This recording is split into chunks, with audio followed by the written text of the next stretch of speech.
പറഞ്ഞാൽ എന്നെ സംബന്ധിച്ച് എനിക്ക് ഒത്തിരി ടൈപ്പ് ഓഫ് പ്രണയങ്ങളും റിലേഷൻസും ഒക്കെ ഉണ്ട്. അപ്പോൾ അതിൽ ഞാൻ ആക്ച്വലി എന്താ പറയുക, അത്യാവശ്യം എനിക്ക് എല്ലാ ടൈപ്പ് ഓഫ് റിലേഷനൊക്കെ ഉള്ളതുകൊണ്ട് ഞാൻ ഹാപ്പി ആയിട്ട് മുന്നോട്ട് പോകുന്നുണ്ട്. മനസ്സിലാവില്ലതിനപ്പുറം മനസ്സിലാക്കാൻ ശ്രമിക്കുന്നില്ല എന്നുള്ളൊരു കാര്യമുണ്ട്. പിന്നെ അപ്പോൾ അതിന് കുറേയേറെ മാറ്റങ്ങൾ വന്നിട്ടുണ്ട്. ഇപ്പോൾ ശരിക്കും പറഞ്ഞു കഴിഞ്ഞാൽ ലെസ്ബിയൻ ഗേ റിലേഷനൊക്കെ അംഗീകരിക്കുകയും അങ്ങനെയുള്ള മാരേജുകളൊക്കെ നടക്കുന്നുണ്ട്.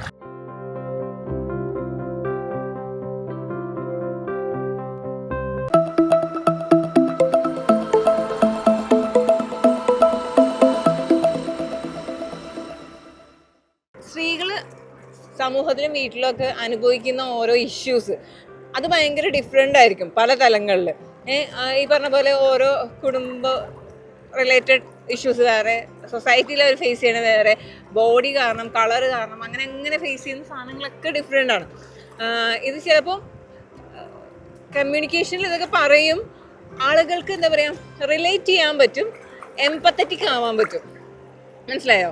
നമ്മൾ മനുഷ്യന്മാർ ഒരു ഇഷ്യൂ പറയുമ്പോഴത്തേക്കും നമ്മൾ അനുഭവിക്കാത്തതാണെന്ന് വെച്ചിട്ട് ഓക്കെ. അപ്പോൾ ഈ പറഞ്ഞ പോലെ സ്ത്രീകളുടെ ഇഷ്യൂസ് അവരിങ്ങനെ പരസ്പരം ഷെയർ ചെയ്യുമ്പോൾ, ഇപ്പോൾ വീട്ടിൽ നിന്നാണെങ്കിലും സൊസൈറ്റിയിലാണെങ്കിലും അവർ ഫേസ് ചെയ്യുന്ന ഇഷ്യൂസ് ഷെയർ ചെയ്യുമ്പോൾ ആളുകൾക്ക് മനസ്സിലാവുക എന്നുള്ളതുണ്ടല്ലോ. അപ്പോൾ താൻ അനുഭവിക്കാത്ത എല്ലാ സാധനവും കെട്ടുകഥകൾ എന്നുള്ള രീതിയിൽ പോകുന്ന അവസ്ഥകളുണ്ട് പലപ്പോഴും നമ്മളുടെ സൊസൈറ്റിയിൽ. ഏറ്റവും കൂടുതൽ അത് ഏതൊക്കെ ടൈപ്പ് ഓഫ് റിലേഷൻ ആണെന്നുണ്ടെങ്കിലും, ഇപ്പോൾ അത് എന്താ പറയുക, ഹസ്ബൻഡ് ആൻഡ് വൈഫ് ആണെന്നുണ്ടെങ്കിലും ഏതൊക്കെ ടൈപ്പ് ഓഫ് ഇതിലാണെന്നുണ്ടെങ്കിലും അവർക്കൊന്നും മനസ്സിലാവില്ല എന്നുള്ളത്. മനസ്സിലാവില്ലതിനപ്പുറം മനസ്സിലാക്കാൻ ശ്രമിക്കുന്നില്ല എന്നുള്ളൊരു കാര്യമുണ്ട്. പിന്നെ മനുഷ്യന്മാർ എംപത്തി എന്നുള്ളൊരു സാധനം ഉണ്ടല്ലോ, അത് ഭയങ്കര ഒരു ആവശ്യമായിട്ടുള്ളൊരു കാര്യമാണ്. ഏറ്റവും കൂടുതൽ മനുഷ്യൻ എംപത്തറ്റിക് ആയി കഴിഞ്ഞിട്ടുണ്ടെങ്കിൽ നമുക്ക് ഈ സാധനമൊക്കെ കൺവേ ചെയ്യാൻ പറ്റും. ഞാൻ പറഞ്ഞില്ലേ, ഈ പറയുക, കമ്മ്യൂണിക്കേഷൻ എപ്പോഴും എല്ലാ റിലേഷനും ഭയങ്കര ഇമ്പോർട്ടൻസ് ഉണ്ടെന്നുണ്ടെങ്കിലും ചിലപ്പോൾ നമുക്കിങ്ങനെ പറയാതെ കാര്യങ്ങൾ അറിയുക എന്നുള്ളത് ഭയങ്കര രസമുള്ളൊരു ഫീലാണ്. നമ്മളിങ്ങനെ ഒരാളിരുന്നിങ്ങനെ പറയുന്നുണ്ടാവും, അപ്പുറത്തെ അയാൾക്ക് അതും എന്താ പറയുക കേൾക്കുമ്പോഴത്തേക്കും മനസ്സിലാവുന്നുണ്ടാവും, പക്ഷേ അവരനുഭവിച്ച ആ ഫീലില്ലേ, ആ സാധനം കിട്ടുന്നുണ്ടാവില്ല. അപ്പോൾ എനിക്ക് തോന്നുന്നു ശരിക്കും പറഞ്ഞു കഴിഞ്ഞാൽ സ്ത്രീകളെ സംബന്ധിച്ച് അത് കുറച്ചും കൂടെ കിട്ടുമെന്നാണ് എനിക്ക് തോന്നിയിട്ടുള്ളത്. ഞാൻ എന്നോട് കമ്മ്യൂണിക്കേറ്റ് ചെയ്ത സ്ത്രീകളാണെന്നുണ്ടെങ്കിൽ, ഞാൻ കമ്മ്യൂണിക്കേറ്റ് ചെയ്ത സ്ത്രീകളാണെന്നുണ്ടെങ്കിൽ അവർക്കൊക്കെ ആ സാധനങ്ങൾ കണക്റ്റ് ആവുന്നതാണ് ഞാൻ മനസ്സിലാക്കിയിട്ടുള്ളത്. എന്താ പറയുക, പാർട്ട്ണറോട് ഇപ്പോൾ ഈ പറഞ്ഞ ആദ്യ കാലഘട്ടങ്ങളിൽ നമ്മളെല്ലാം പറയുന്നുണ്ടാവും. കുറച്ച് കഴിയുമ്പോഴത്തേക്കും എന്നെക്കുറിച്ച് അവനെല്ലാം അറിയാലോ, അല്ലെങ്കിൽ അവളെക്കുറിച്ച് എനിക്കെല്ലാം അറിയാലോ എന്ന് വിചാരിച്ച് നമ്മളിങ്ങനെ ജീവിച്ചു തുടങ്ങും. പക്ഷേ സംഭവിക്കുന്നത് എന്താണെന്ന് വെച്ച് കഴിഞ്ഞാൽ കാലങ്ങൾ കഴിയുന്നോറും ഈ എന്താ പറയുക, ഓരോ കാര്യത്തിലും ചേഞ്ചസ് ഉണ്ടാവുന്നുണ്ട്. അത് രണ്ട് വ്യക്തികൾക്കും, ഏത് റിലേഷനിലാണെങ്കിലും കേട്ടോ, ആ രണ്ട് വ്യക്തികൾക്കും ചേഞ്ചസ് ഉണ്ടാവുന്നുണ്ട്. ഈ ചേഞ്ചസ് തമ്മിൽ അറിയണമല്ലോ. ഈ തമ്മിൽ അറിയണമെന്നുണ്ടെങ്കിൽ ഈ കമ്മ്യൂണിക്കേഷൻ ഭയങ്കര അത്യാവശ്യമാണ്. അപ്പം അത് ഡ്രോപ്പ് ആവുകയും ശരിക്കും പറഞ്ഞു കഴിഞ്ഞാൽ ഒരു പ്രോപ്പർ കമ്മ്യൂണിക്കേഷൻ ഇല്ലാതാവുന്നതുകൊണ്ടാണ് കൂടുതലും റിലേഷനിൽ ഭയങ്കര പ്രശ്നങ്ങൾ വരുന്നത്. നമ്മൾ ഈ റിലേഷൻ എന്ന് പറയുന്നത് ഇപ്പോൾ പ്രത്യേകിച്ച് ഒരു സ്ത്രീ ആണെന്നുണ്ടെങ്കിൽ, സ്ത്രീ പാർട്ട്ണർ ആണെന്നുണ്ടെങ്കിൽ ശരിക്കും ചിലപ്പോൾ പറഞ്ഞാൽ ചില സിറ്റുവേഷനിൽ നമ്മൾ എന്തുകൊണ്ടാണ് അങ്ങനെ ബിഹേവ് ചെയ്യുന്നത്, അല്ലെങ്കിൽ സിറ്റുവേഷനിൽ എന്തുകൊണ്ടാണ് അങ്ങനെ സംഭവിക്കുന്നത് എന്നുള്ളത് ഏകദേശം അവർക്കൊരു ഐഡിയ ഉണ്ടാവും. നമ്മൾ പറഞ്ഞു കൊടുത്ത് അവരറിഞ്ഞ് നമ്മളോട് എമ്പതി കാണിക്കേണ്ട ഒരവസരമൊക്കെ നമുക്ക് കുറഞ്ഞു കിട്ടും. അത് ഭയങ്കരമായിട്ട് നമ്മളതിനെ എന്താ പറയുക, ഭയങ്കരമായിട്ട് എന്താ പറയുക, ഒന്ന് റിഫ്രഷ് ആവാൻ വേണ്ടി, അല്ലെങ്കിൽ കാമാവാൻ വേണ്ടി ഹെൽപ്പ് ചെയ്യാറുണ്ട്. എന്നെ സംബന്ധിച്ച് എനിക്ക് സ്ത്രീ സുഹൃത്തുക്കൾ കുറേ ഉണ്ടെങ്കിലും എനിക്ക് അത്രയും കംഫർട്ടബിളായ, അല്ലെങ്കിൽ എനിക്ക് എന്തെങ്കിലും ഒരു ഇഷ്യൂ വരുമ്പോൾ, അല്ലെങ്കിൽ എനിക്ക് ഒരു അസ്വസ്ഥത തോന്നുമ്പോഴത്തേക്കും ഞാൻ സംസാരിക്കണം എന്ന് തോന്നുന്ന കുറച്ച് ആളുകളാണ്. അപ്പോൾ ഇത് ആ സൗഹൃദം ഒരു സെക്ഷുവാലിറ്റി ആയിട്ട് കണക്റ്റഡ് ആണോ എന്ന് വെച്ച് കഴിഞ്ഞാൽ അങ്ങനെ പറയാൻ പറ്റില്ല.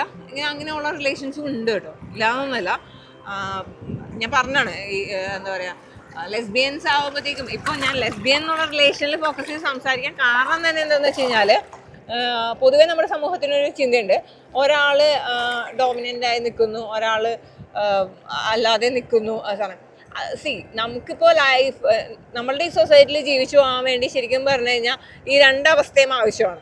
അപ്പോൾ സ്വാഭാവികമായിട്ടും ഒരു സ്ത്രീ പങ്കാളിനെ ചൂസ് ചെയ്യുന്ന ആളെ സംബന്ധിച്ച് അവർ അവരുടെ ലൈഫിൽ ഈ പറഞ്ഞ പോലെ ഒറ്റയ്ക്ക് തന്നെ കാര്യങ്ങൾ ചെയ്ത് ഒറ്റയ്ക്ക് തന്നെ തീരുമാനങ്ങൾ എടുത്ത് ഒറ്റയ്ക്ക് ഫൈറ്റ് ചെയ്ത് അങ്ങനെ പോയിട്ടുള്ള കുറേ മനുഷ്യർക്ക് ഈ സാധനങ്ങൾ പിന്നെ അവനവൻ്റെ ലൈഫിൽ ഉണ്ടായിട്ടുള്ള ഇൻസിഡൻസ് ഒക്കെ വെച്ചിട്ടാണ് അവരെ ഈ ലൈഫ് ആ രീതിയിൽ അവർ ചൂസ് ചെയ്യുന്നതെന്ന് തന്നെ പറയണം. പുരുഷ സുഹൃത്തുക്കളിൽ നിന്നും അവരനുഭവിക്കുന്ന അല്ലെങ്കിൽ പുരുഷന്മാരിൽ നിന്നും അവർക്ക് കിട്ടുന്ന ട്രോമയുടെ ഭാഗമായിട്ടാണ് ശരിക്കും പറഞ്ഞാൽ പുരുഷന്മാരെ അവർ അകറ്റി നിർത്താനും സ്ത്രീകളെ സ്വന്തം ലൈഫിൽ പാർട്ട്ണറായിട്ട് എടുക്കാനും ഒക്കെ തീരുമാനിക്കുന്നത്. പിന്നെ ഓഫ് കോഴ്സ് അട്രാക്ഷൻ എന്നുള്ളൊരു ഇതുണ്ട് അവിടെ. ബേസിക്കലി എന്താ പറയുക, ലെസ്ബിയൻ ഗേ റിലേഷൻസ് ഒക്കെ വരുമ്പോഴത്തേക്കും ഇപ്പോൾ നമ്മളുടെ ഒരു സൊസൈറ്റിയുടെ അവസ്ഥ എന്ന് പറഞ്ഞു കഴിഞ്ഞാൽ ഇത് ഉൾക്കൊള്ളാനുള്ളൊരു പ്രയാസം ഉണ്ടായിരുന്നത് ഇപ്പോൾ മാറി മാറി വരുന്നുണ്ട്. എന്നാലും ചില ഇടങ്ങളിലുണ്ട്.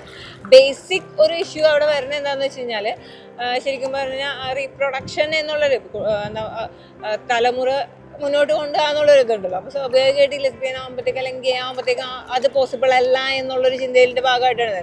ശരിക്കും പറഞ്ഞു കഴിഞ്ഞാൽ ഇപ്പോൾ നോർമലി തന്നെ എന്താ പറയുക ഉള്ള മാരേജിൽ പോലും നോർമൽ എന്ന് പറയുന്നത് നമ്മുടെ സൊസൈറ്റിയുടെ ഇത് വെച്ച് പറയേണ്ടി വരുന്നതാണ് കേട്ടോ. നിങ്ങൾക്ക് മനസ്സിലാവാൻ വേണ്ടി പറയേണ്ടി വരുന്നതാണ് ശരിക്കും.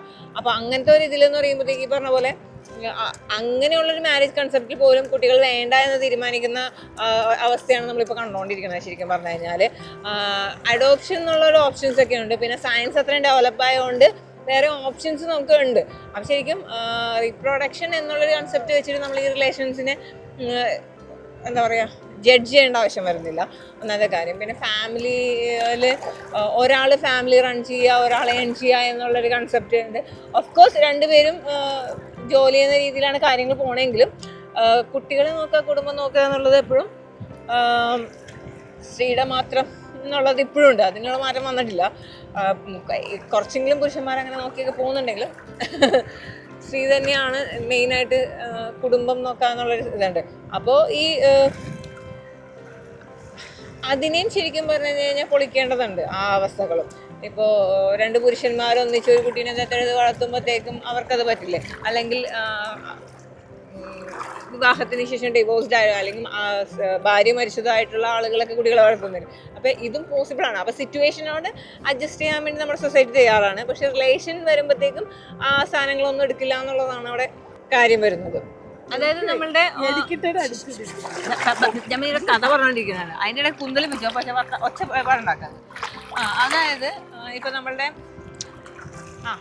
ബേസിക്കലി ഇപ്പോൾ ആ ഒരു റിലേഷൻ കൺസെപ്റ്റിൽ കുറേയൊക്കെ അക്സെപ്റ്റൻസും മാറ്റങ്ങളൊക്കെ വരുന്നുണ്ട്. പിന്നെ ഈ പറഞ്ഞ പോലെ നെക്സ്റ്റ് ജനറേഷൻ എന്നുള്ളൊരു ഇത് വരുമ്പോഴത്തേക്കും കാലാകാലങ്ങളായിട്ട് നടന്നുകൊണ്ടിരിക്കുന്ന ഫാമിലി കൺസെപ്റ്റിൽ ശരിക്കും പറഞ്ഞു കഴിഞ്ഞാൽ ആണും പെണ്ണും ഫാമിലി മുന്നോട്ട് കൊണ്ടുപോകണം കുട്ടികൾ എന്നൊരു കൺസെപ്റ്റാണല്ലോ. അപ്പോൾ അതിന് കുറേയേറെ മാറ്റങ്ങൾ വന്നിട്ടുണ്ട്. ഇപ്പോൾ ശരിക്കും പറഞ്ഞു കഴിഞ്ഞാൽ ലെസ്ബിയൻ ഗേ റിലേഷനൊക്കെ അംഗീകരിക്കുകയും അങ്ങനെയുള്ള മാരേജുകളൊക്കെ നടക്കുന്നുണ്ട്. പിന്നെ ഇവിടെ എപ്പോഴും ക്വസ്റ്റ്യൻ വരുന്നതെന്ന് വെച്ച് കഴിഞ്ഞാൽ ഈ പറഞ്ഞ പോലെ അവരുടെ പരമ്പര മുന്നോട്ട് കൊണ്ടുപോകുക അല്ലെങ്കിൽ റീപ്രൊഡക്ഷൻ എന്നുള്ള കൺസെപ്റ്റാണല്ലോ. അതിനെന്തായാലും IVF എന്നുള്ള ഓപ്ഷനൊക്കെ നിറയുണ്ട്. ഫെർട്ടിലിറ്റി ക്ലിനിക്കുകളൊക്കെ നാളുകളായിട്ട് ഇവിടെ ഉണ്ട്. അത് ശരിക്കും പറഞ്ഞു കഴിഞ്ഞാൽ നോർമൽ റിലേഷനിൽ തന്നെ ആവശ്യത്തിൽ ഇതിൻ്റെയൊക്കെ ആവശ്യം വരുന്നുണ്ട്. അപ്പോൾ ഇപ്പോൾ ടെക്നോളജി അത്രയും ഡെവലപ്പായ സ്ഥിതിക്ക് ശരിക്കും പറഞ്ഞു കഴിഞ്ഞാൽ അല്ലാതെ ഉള്ള പോസിബിലിറ്റീസൊക്കെ ഉണ്ട്. നമുക്കിപ്പോൾ നമ്മുടെ നാട്ടിലും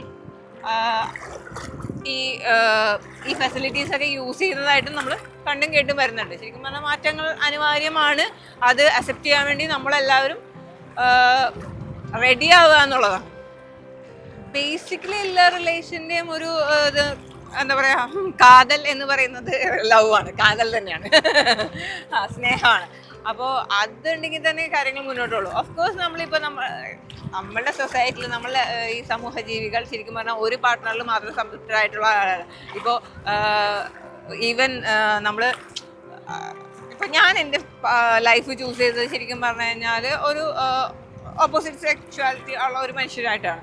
പക്ഷെ അതിങ്ങനെ കുറച്ച് നാൾ കഴിഞ്ഞപ്പോഴത്തേക്കും ആ ഒരു ഇതിൽ കമ്മ്യൂണിക്കേഷൻ ഇഷ്യൂസ് നമ്മൾ തന്നെ ഫേസ് ചെയ്തിട്ട് അതിലൊപ്പായി. പക്ഷെ അതിന് ശേഷം ഞാൻ ചൂസ് ചെയ്തത് ഈ പറഞ്ഞ പോലെ എന്ത് വേണം എന്നുള്ള കുറേ ക്വസ്റ്റ്യൻ മാർക്കുകൾ ഉണ്ടായിട്ടുണ്ട് ലൈഫിൽ. അന്നും പറഞ്ഞ ആ സമയത്ത് എനിക്കിപ്പോൾ നിങ്ങൾക്ക് അങ്ങനെ ഇതൊക്കെ അറിയുന്ന നിങ്ങൾ എന്തുകൊണ്ട് അങ്ങനെ ചൂസ് ചെയ്തില്ല എന്ന് വെച്ചാൽ ശരിക്കും പറഞ്ഞാൽ എന്നെ സംബന്ധിച്ച് എനിക്ക് ഒത്തിരി ടൈപ്പ് ഓഫ് പ്രണയങ്ങളും റിലേഷൻസും ഒക്കെ ഉണ്ട്. അപ്പോൾ അതിൽ ഞാൻ ആക്ച്വലി എന്താ പറയുക അത്യാവശ്യം എനിക്ക് എല്ലാ ടൈപ്പ് ഓഫ് റിലേഷനൊക്കെ ഉള്ളതുകൊണ്ട് ഞാൻ ഹാപ്പി ആയിട്ട് മുന്നോട്ട് പോകുന്നുണ്ട്. ഇതിൽ ശരിക്കും പറഞ്ഞു കഴിഞ്ഞാൽ അൾട്ടിമേറ്റ്ലി സ്നേഹം എന്നതാണ് അവിടെ എല്ലാം നിലനിൽക്കുന്നത്. പിന്നെ ഇനിയിപ്പോൾ എൻ്റെ റിലേഷൻ്റെ കണക്കെടുത്തിട്ട് വരണ്ട, അത് ഞാൻ പിന്നെ അതിൻ്റെ ഡീറ്റെയിൽ പറയാം. ഓൾറെഡി ഞാൻ കുറേ വീഡിയോയിലൊക്കെ പറഞ്ഞിട്ടുണ്ട്, ഇനി അത് പിന്നെ പറയാം കഥ. എന്തായാലും സ്നേഹം അതുണ്ടെങ്കിൽ റിലേഷൻസ് മുന്നോട്ട് പോകാൻ പറ്റുള്ളൂ. അത് ഏത് ടൈപ്പ് ഓഫ് റിലേഷൻ ആണെന്നുണ്ടെങ്കിലും എല്ലാവരെയും സ്നേഹിക്കാൻ പഠിക്കുന്നതാണ് നമുക്ക് ഏറ്റവും നല്ലത്. സ്നേഹത്തോടെ സന്തോഷത്തോടെ സമാധാനത്തോടെ നമുക്ക് ജീവിക്കാം. ലെസ്ബിയൻ ആണെന്നുണ്ടെങ്കിൽ ഗേ ആണെന്നുണ്ടെങ്കിൽ എന്ത് ടൈപ്പ് ഓഫ് സെക്ഷുവാലിറ്റി ആണെന്നുണ്ടെങ്കിൽ ആ റിലേഷൻ ആണെന്നുണ്ടെങ്കിൽ ഇതിലൊക്കെ മെയിൻ ആയിട്ടുള്ള എന്താണ് സ്നേഹമാണ്. അപ്പം നമുക്ക് സ്നേഹം എന്നുള്ളത് അതിന് സെക്ഷുവാലിറ്റി ആയിട്ട് കണക്ട് ചെയ്യാനൊന്നും വേണ്ട, അത് വേറെ കാര്യം. കാരണം അതിന് സെക്സോടുകൂടി മാത്രമല്ല ഈ സ്നേഹത്തിനുള്ള എന്താ പറയുക പ്രോപ്പർട്ടി ഇരിക്കുന്നതെന്ന് പറയേണ്ടി വരും. അതാണ്. അപ്പോൾ അതിന് നമ്മളിങ്ങനെ മനുഷ്യരുടെ ജെൻഡർ ഒന്നും നോക്കേണ്ട ആവശ്യമില്ല. നമുക്ക് ഇഷ്ടപ്പെട്ട മനുഷ്യരെയൊക്കെ അങ്ങ് സ്നേഹിക്കാന്നേ, അല്ലേ അല്ലേ അല്ലേ അല്ലേ